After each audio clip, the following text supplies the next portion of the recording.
Olá, estamos aqui mais uma vez com o nosso projeto Diálogos AMAB e hoje vamos conversar com a nossa querida doutora Laise Carvalho Leite, defensora pública, que trabalha com o Estatuto da Pessoa Idosa. Sim. É isso, doutora? Porque nós falávamos daqui a pouco que anteriormente era o Estatuto do Idoso, mas ela já me explicou aqui e ela vai falar sobre isso com a gente, sobre essa mudança, né, do nome da lei. E, enfim, vamos conversar sobre muitos assuntos de importância para as pessoas idosas e para toda a sociedade, para que a gente tenha a percepção, tenha o conhecimento de onde procurar, quem procurar, na hipótese de encontrar um idoso em situação de vulnerabilidade. É sobre isso que a gente vai falar. Eu vou dar a palavra a você, doutora, para que você fale um pouquinho sobre a sua carreira, sobre o seu trabalho nessa área da pessoa idosa, e depois a gente tem algumas perguntas que a gente vai, ao longo da nossa conversa, é uma conversa muito tranquila, colocando sempre no sentido de levar às pessoas conhecimento de como as instituições podem melhor atendê-las. Então, a palavra, a doutora Laise. Obrigada, agradeço o convite por estar aqui participando desse evento, né? É importante para a população, para saber quanto à atuação da Defensoria e até para as instituições mesmo, para fortalecer essa interlocução. Eu sou Laise Carvalho, defensora pública, tomei posse em 2007, já passei por diversas áreas da Defensoria, atualmente sou lotada, titular da especializada em proteção aos direitos da pessoa idosa e também coordenadora da área. A atuação da Defensoria nessa área se volta exatamente a esse público-alvo, um segmento populacional que está crescendo, esse crescimento é mundial e a atuação se volta àquela população idosa que se encontra em situação de vulnerabilidade, violência, abandono, maus tratos, então é basicamente essa a atuação da especializada. Doutora, detectar situações de violência contra o idoso nem sempre é tarefa fácil. Até porque acontece na maioria dos casos, né, dentro da sua própria residência, enfim. Em geral, o fenômeno permanece velado e escondido pelos protagonistas. As pessoas tentam sempre ocultar. Como é que consegue, então, esse idoso receber mais à frente o acolhimento, o apoio do Estado por meio da Defensoria Pública? Como é que os casos chegam até a Defensoria Pública? Sim, até mesmo pela classificação dada aos maus-tratos pela OMS, que é um ato único ou repetido que cause dor ou sofrimento praticado por alguém que detém uma relação de confiança. Ou seja, no seio familiar que no mais das vezes ocorre essa situação de violência. É muito difícil, até pela postura da própria pessoa idosa, que tem uma dependência afetiva do agente violador, ou então dos profissionais de saúde que têm dificuldade em identificar essa situação de violência, especificamente quando é uma violência psicológica.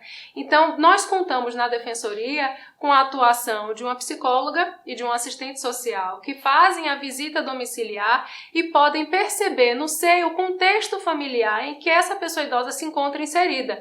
Aquilo que não são dito nas palavras. O momento em que o possível violador ele tem um olhar mais diferente, o olhar dessa pessoa idosa que tem medo, que tem receio, que não sabe o que vai dizer, que questiona se pode falar uma coisa ou outra. Não é feita uma investigação, que esse não é o papel da Defensoria. Mas é percebido se o ambiente está limpo, se é adequado para uma pessoa idosa, se a alimentação é regular, se há uma organização dos medicamentos que lhes são fornecidos. Então, esse contexto é verificado para que possa auxiliar os defensores na sua atuação, a partir desse relatório psicossocial que nos é apresentado.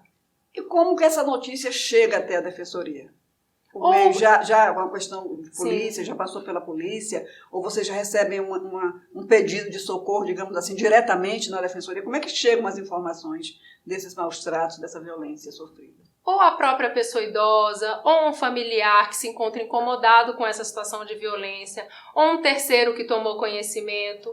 Na maioria das vezes não há ainda uma ocorrência policial. Ou então o próprio idoso, que ele se sente, ele quer o que eu costumo falar de forma informal, ele quer dar um susto no filho. Não, doutor, eu só quero que ele seja informado que ele não pode fazer isso, que eu não tenho obrigação de sustentá-lo, que eu não tenho a obrigação de recebê-lo na minha casa. Então ele quer apenas que esse familiar seja advertido que ele está violando um direito da pessoa idosa.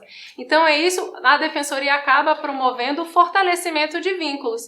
A partir do momento em que esse agente violador é chamado até a Defensoria para que ele possa prestar seus esclarecimentos e a gente possa também informá-lo que nós estamos na defesa dessa população, que por mais que seja difícil identificar essa violência, quando chega até a Defensoria, nós atuamos ou até fazemos um encaminhamento à rede, porque pode ser uma situação que essa pessoa idosa precisa de um atendimento médico, ou então que ele precisa de um acolhimento, ou então esse agente violador está assim agindo porque ele está fazendo uso de substância psicoativa e precisa de tratamento. Então são diversas as situações que devem ser analisadas para que a partir daí a gente possa atuar. Interessante, porque eu trabalho muito na área da violência doméstica. Inclusive, estava até poucos dias agora substituindo aqui a primeira vara da violência doméstica. E sempre tenho trabalhado, desde que a lei, né, surgiu, e enfim. E eu vejo, doutora, que a lei a violência, a lei Maria da Penha, a 11.340, que ela ganhou, né, ela se projetou, ela foi abraçada por todos nós. E eu não vejo tanto quanto em relação ao Estatuto da Pessoa Idosa. Você sente essa diferença, que é preciso que algumas medidas que estão na Lei Maria da Penha, que também elas se estendam às pessoas idosas? Como é que funciona? Você falou agora há pouco sobre a rede. Nós temos na Maria da Penha, né, toda essa rede que realmente funciona e é mesmo. A gente não tem nem como trabalhar se não for pela rede, se não for pela Ronda Maria da Penha. Vocês também dispõem desses instrumentos dentro da Lei 10.741 de 2002? Ou ainda não? É preciso que se pense em alternativas e mudanças que possa, né, trazer um ambiente mais favorável, mais confortável para as pessoas idosas? Não, é de suma importância se pensar na criação de uma vara específica para atender a população idosa, que a grande dificuldade o Estatuto da Pessoa Idosa prevê as medidas de proteção. Lógico que aquele rol ali previsto é um rol enumerativo. Então, pela teoria do diálogo das fontes, nós utilizamos aqueles institutos previstos na Lei Maria da Penha para que possa ser utilizada em proteção à pessoa idosa. Outro ponto, pela competência residual, o pedido de medida de proteção é direcionado a uma vara civil, que não tem aquele acolhimento necessário, assim como na Lei Maria da Penha. Então não há uma oitiva qualificada dessa vítima. Essa pessoa idosa já está fragilizada. É preciso entender que há uma relação de confiança com esse agente violador e essa oitiva tem que ser diferenciada. Então é importante a presença de psicólogos, assistentes sociais, para que possa fazer esse acolhimento. Então, todos esses equipamentos devem ser voltados também à população idosa. E a grande dificuldade advém ainda mais quando a vítima é do gênero masculino. Então, aí não se verifica que ele está em uma situação de vulnerabilidade. Então, não há aquele cuidado, o acolhimento, assim como na Lei Maria da Penha. Difícil. Bom, a gente vai avançando nas falas, mas eu tenho uma pergunta só para te deixar bem... Já foi falado de onde essas denúncias chegam, as ocorrências, como que elas são reportadas, já foi falado, mas assim, qual é o meio mais usual? É o parente que liga? É o amigo que liga? É o próprio idoso? Como é que as pessoas podem, por exemplo, ligar para onde para saber, para denunciar? Porque é engraçado isso, uma coisa leva a outra. Eu estive substituindo até o mês de... Nós estamos em agosto, até o mês de julho, numa vara de sucessões e interditos. Doutora, é muito preocupante, porque isso a gente está falando, e a gente pode estar falando do idoso, da pessoa idosa, com a percepção ainda do que está acontecendo com ele. E no caso das pessoas que estão com Alzheimer, com demência, eu vi situações, mas muito preocupantes, porque, felizmente, nessas 60 audiências, digamos, que eu fiz, eu não percebi, ao contrário, fiquei muito feliz, inclusive, em ver como eles estavam sendo bem tratados. Mas eu sei que existem casos em que a pessoa faz questão absoluta de estar com o idoso apenas porque esse idoso tem uma pensão, não é? Tem uma aposentadoria. E aí, então, que os problemas, não é, começam, e eu vejo, dos casos que eu vi, meu Deus, se eu tiver uma pessoa pensando exatamente só nisso, como que fica esse idoso? Porque ele está ali sozinho, quem é que vai cuidar? Se o cuidador é o ofensor, o agressor, não é? Então, como é que isso tem funcionado? Tem chegado já casos assim, de pessoas que estejam passando por esse problema de Alzheimer, de demência, de senilidade, de estar prostrado numa cama. Vi várias pessoas prostradas, que é alimentada no dia a dia, sem ter condições, às vezes, financeiras. Né? A gente vê que tem um esforço da família, às vezes, ou de um abnegado. Né? Como é que isso chega até vocês? É muito complicado entender tudo isso e fazer alguma coisa diante das limitações, né, materiais que a Defensoria tem, que sabemos disso? É difícil estabelecer uma violência que predomine, porque normalmente há uma confluência, né?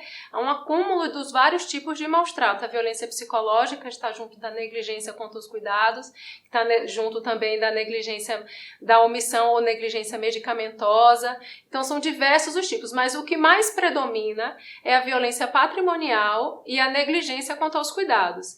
Então é aquele filho que é responsável para exercer os cuidados em relação àquela pessoa idosa que se encontra dependente de terceiros para a atividade da vida diária, em detrimento do sustento dessa pessoa idosa. Então ele é responsável por cuidar, mas ele utiliza a renda dessa pessoa idosa em benefício próprio.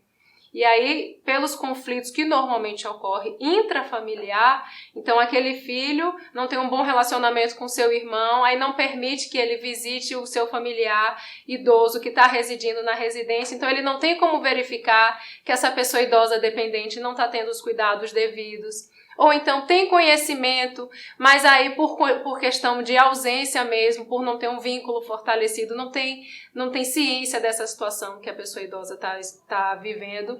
Então, nós na Defensoria, o que fazemos? A partir desse relato que nos chega, ou um familiar, ou o próprio idoso, ou um terceiro, nós fazemos a visita domiciliar para verificar o contexto em que essa pessoa se encontra, chamamos o agente violador e posteriormente realizamos a audiência extrajudicial, em que são estabelecidas as responsabilidades de cada familiar. O público-alvo da Defensoria é um público hipossuficiente economicamente. Contratar um cuidador é um ônus muito elevado, que não tem condições de custear, então acaba sendo um cuidador familiar. Então, um filho fica responsável por pegar o medicamento no posto, um outro por exercer os cuidados diários, há um revezamento entre aqueles que trabalham durante os finais de semana, ou então a prestação alimentícia dos filhos em benefício dessa pessoa idosa. Então, a família é envolvida nesses cuidados. Além disso, dessa situação dessa pessoa idosa que precisa de cuidados realmente, há o quê? O ageísmo, o idadismo, que é o preconceito contra a pessoa idosa. E uma dessas formas de demonstração desse preconceito é associar a velhice à doença. Sim. Então, meu pai já tem 80 anos, eu vim aqui para interditar ele, para curatelá-lo, porque ele não pode mais administrar os bens dele, a gente quer vender a casa. Então, é uma forma velada de se promover a violência patrimonial. Se essa pessoa idosa ela está lúcida e orientada, não há por que se associar a velhice à doença. Então, deve ter um olhar também diferenciado. Daí a importância de, a todo instante, fazer também a escuta qualificada dessa pessoa idosa para que sua autonomia e independência sejam preservados. Excelente. Quando o agressor é parente da vítima, a Defensoria busca geralmente essa solução extrajudicial, como a senhora acabou de falar, né? Quais as medidas que são impostas, digamos, né? O que é que tenta resolver dentro dessa conversa, né? Porque nós temos essa experiência, né? E já vi casos assim de pessoas interditadas mesmo, e que o curador leva a pessoa para casa mesmo, são várias as situações, e não dá acesso aos outros parentes, não é? Sim. E ele passa a viver É uma situação que a gente entende, porque assim, ele passa a viver como se cuidador fosse remunerado, não é? Com aquela aposentadoria, com a pensão do idoso, da pessoa idosa, ou do curatelado, e ele meio que autopromove o pagamento dele. Sim. Mas, por outro lado, isso eu digo porque eu vi um caso muito, muito interessante, eu atuando nessa área, de que ele também, o curador, ele deixou absolutamente tudo. Ele tinha um grande amor pelo irmão, que era um irmão, né, que tinha um problema grave, mental, já de muitos anos. E eles eram muito amigos. Então, quando agravou, ele deixou tudo, foi morar no apartamento com este irmão, passou a viver do salário desse irmão, ele, os dois juntos, né? E, ao final, outros irmãos vieram reclamar, porque disse que eles não estavam tendo acesso. E eu me lembro que eu estava em audiência e perguntei assim, ótimo, mas alguns dos senhores, eram 3 irmãos, alguns dos senhores se dispõem a ficar, então, cuidar deste seu irmão, já que eles estão reclamando. Ah, não posso porque eu trabalho, ah, não posso porque eu não moro aqui, ah, não posso. Aí o outro disse, bom, se vocês quiserem, pode levar. Agora, para eu viver e cuidar dele, eu preciso não trabalhar. Não é? Então, o que é que se vê? O que é que vocês, nessas conversas, né, com a pessoa idosa e com a pessoa que está ali, supostamente, né, violando os direitos dessa pessoa, o que é que mais se discute? Existem esses casos de dizer assim, eu estou porque quero melhor, ou eu estou porque não tenho jeito, eu sou obrigada, é minha mãe, não tenho onde colocar. O que é que mais toca as famílias nessas conversas, doutora Laís? Ocorre normalmente isso mesmo, de que a vontade de cuidar normalmente é uma vontade velada, porque o interesse mesmo é interesse financeiro, e isso independe da renda. Tanto para aqueles mais abastados, como para aqueles hipossuficientes economicamente. Mas o público-alvo da defensoria normalmente não tem condições de contratar um cuidador. E aquele cuidador familiar, infelizmente, tem que realmente sair do mercado de trabalho para que possa exercer os cuidados. Então deve ser verificado caso a caso, por óbvio, se ele está ali exercendo os cuidados, ele acaba utilizando de uma certa forma a renda dessa pessoa idosa, mas não para despesas supérfluas. Sim. É para garantir o seu mínimo existencial e que possa realmente exercer os cuidados. Mas é bom sensibilizar também os demais familiares de que é dever deles também sustentar essa pessoa idosa, ampará-lo na velhice. E isso não só fornecendo pensão alimentícia, é apenas um cuidado, uma visita, sim, um revezamento nos finais de semana quanto aos cuidados. O conhecimento popular traz de que, não, eu sou o filho mais velho, então eu tenho que mandar nos meus irmãos. Ou então ela, principalmente quando é do gênero feminino, ela não casou, não teve filhos, então ela que tem a obrigação de cuidar dessa pessoa idosa. A responsabilidade de todos os familiares. Não havendo essa distinção de gênero ou de filho mais velho ou filho mais novo. Todos têm essa responsabilidade. E eu sempre coloco, a partir desse pressuposto de que um tem mais obrigação do que o outro na hora de receber a herança, ninguém pensa assim. Então é bom colocar também, todos nós vamos envelhecer um dia, as pessoas têm que ser sensibilizadas de que o processo do envelhecimento é uma coisa inerente ao ser humano. Se não envelhecer, é porque vai morrer. Então tem que cuidar. Era isso que eu ia dizer, só não envelhece se morrer antes, é uma opção. Então, a partir do momento em que isso também parte da educação. Se o seu filho vê a forma como você trata uma pessoa idosa, você pode ter certeza que você vai ter uma velhice acolhida por seus familiares. Então, é questão de exemplo e de educação mesmo quanto ao processo do envelhecimento. Entender que uma pessoa idosa pode ter uma dificuldade para subir no ônibus, pode ter uma dificuldade para movimentar o caixa eletrônico. E isso não significa que ela não pode fazê-lo, apenas no tempo dela. E as pessoas têm que entender essa dificuldade que pode vir com o tempo. Falando assim, a gente vê que nós não, porque eu já sou uma pessoa idosa também, mas assim, que há uma urgência em tudo hoje, né? Se a gente vai ao banco e tem um idoso, né, na fila ali na nossa frente, fazendo pagamento, você já fica se contorcendo e dizendo, por que não veio, por que está aqui, por que não anda a pessoa, por que uma pessoa dessa idade quer na rua, quer na fila de mercado, quer no seu... Eu observo isso, essa falta de paciência.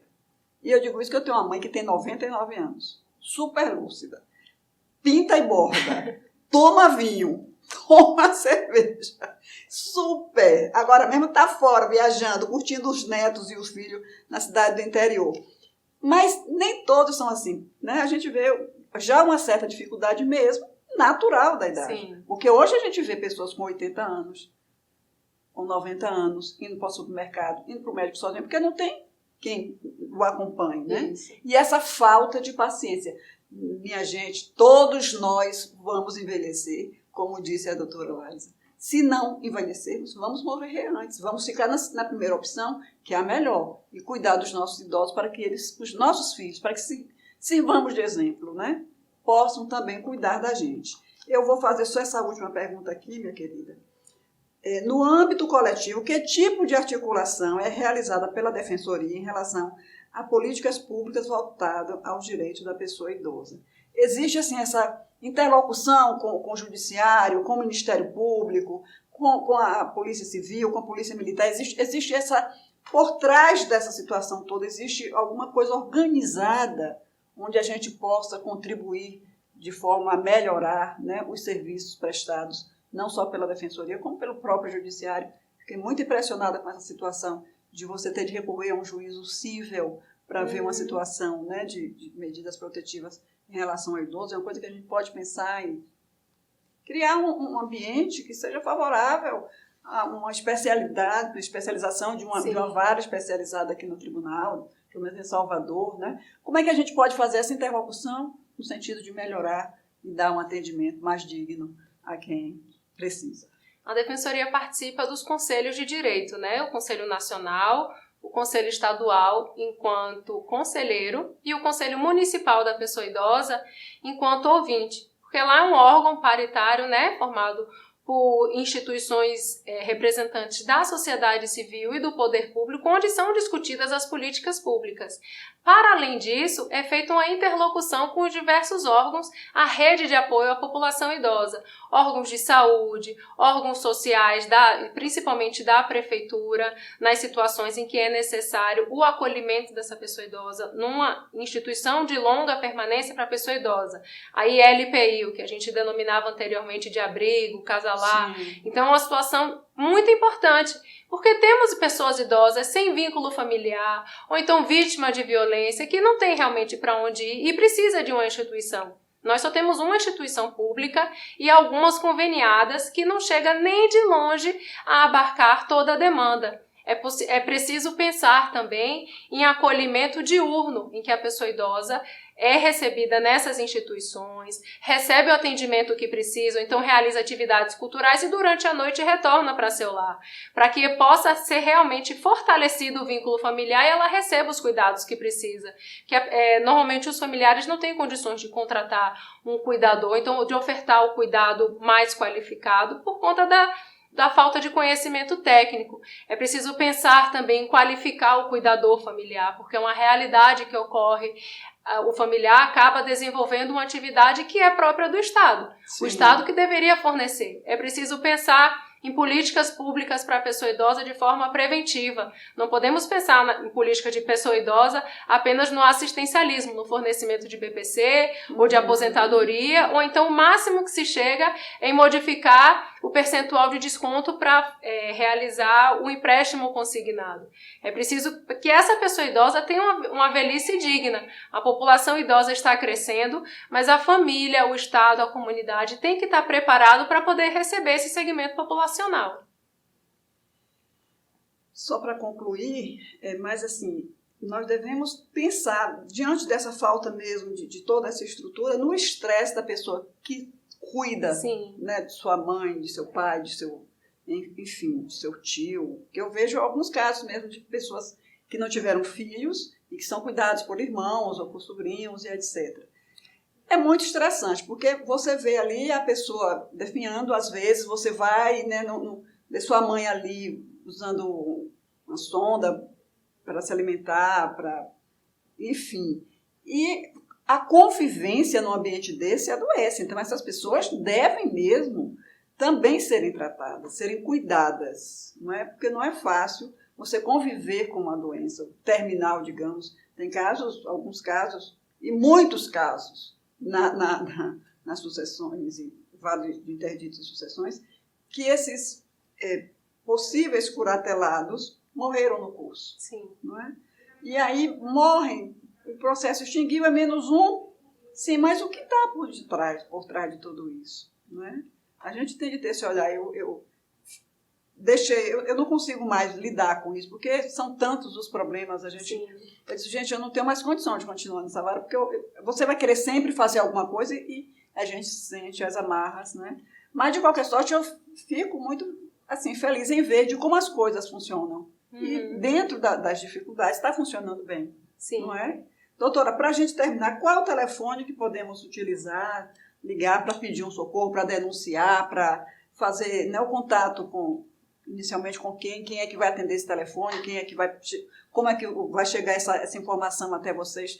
Qual é o número que a gente pode ligar para pedir um socorro? A denúncia é bom deixar claro que pode ser feita por qualquer pessoa, que é responsabilidade de toda a sociedade assegurar a preservação dos direitos da população idosa. Então, nós temos os canais de atendimento da Defensoria Pública. O mais utilizado é o número 129-129, que é direcionado para que possa ser realizado o atendimento. Para além disso, numa situação mais urgente, a delegacia do idoso. Se não houver a delegacia do idoso, qualquer unidade policial pode ser feito esse boletim de ocorrência. Tem o Disque 100, se a pessoa também não tiver a disponibilidade de se deslocar, que é um número nacional, e aí a partir daí é direcionado para os órgãos de proteção à pessoa idosa, mas especificamente da Defensoria, o número 129. Muito bom. Espero, doutora, que nossa conversa, que é um bate-papo e assim que a gente pretende, até porque a intenção é que chegue às pessoas, a gente coloca nas nossas redes sociais, eu peço que você coloque também nas redes sociais da Defensoria, para que as pessoas entendam um pouco melhor, não é? Sobre como as coisas funcionam e como é possível que a gente dê um tratamento adequado, amoroso aos nossos familiares, né, que estão sempre em situação de vulnerabilidade, né, que sejamos respeitosos com os idosos, né, doutora? Sim. Que tenhamos atenção. Eu digo isso assim, desde o momento que você leva o caso à delegacia, é um outro olhar, né? Quando chega a Defensoria é um outro olhar, você tem de olhar o idoso como aquela vítima realmente que está ali se colocando, às vezes diz apenas, não, eu só quero mesmo, né, como nós falávamos, só quero mesmo que ele saiba que eu não quero mais ele dentro de casa fumando maconha, que eu não quero mais que ele traga esse monte de gente, que ele traga namorada, que ele... Enfim, ele também tem os direitos a serem preservados, né? E a pessoa idosa, eu já sou idosa, sei como é isso. A gente, às vezes, quer ter muita privacidade, a gente quer ser dono do nosso nariz, assim, né? Algumas cobranças de não querer deixar o idoso sair para a rua, porque acha que não pode mais, né? Como você falou, esse preconceito contra as pessoas de idade um pouco mais avançada, enfim.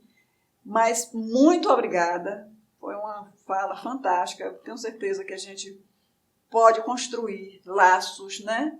Fraternos, e também laços que a gente possa ajudar as pessoas no seu dia a dia, tanto os que sofrem da violência, como aqueles que praticam, também como aqueles que se dedicam, abrem mão mesmo de uma vida diferenciada para cuidar daquele que um dia foi o seu cuidador. Muito obrigada, doutora. Deixo a palavra final com você para você se despedir. E espero que a gente possa fazer outros e outros e outros. Foi muito bom. Eu que agradeço o convite e é sempre bom ressaltar que a preservação dos direitos da pessoa idosa parte da educação e direito, fortalecimento de vínculos e implementação de políticas públicas. A partir desse pilar, aí sim nós podemos falar em direito da pessoa idosa. Se não houver, enquanto não há esse respeito à pessoa idosa, a Defensoria Pública está aqui para que possa promover esse acesso à justiça no seu sentido mais amplo. O papel da Defensoria não é apenas ajuizar a ação, é promover o acesso à justiça no sentido de conciliações extrajudiciais, educação e direitos, e promover a interlocução entre as instituições. É que eu parabenizo a AMAB para que possa promover esses diálogos e promover os direitos da pessoa idosa.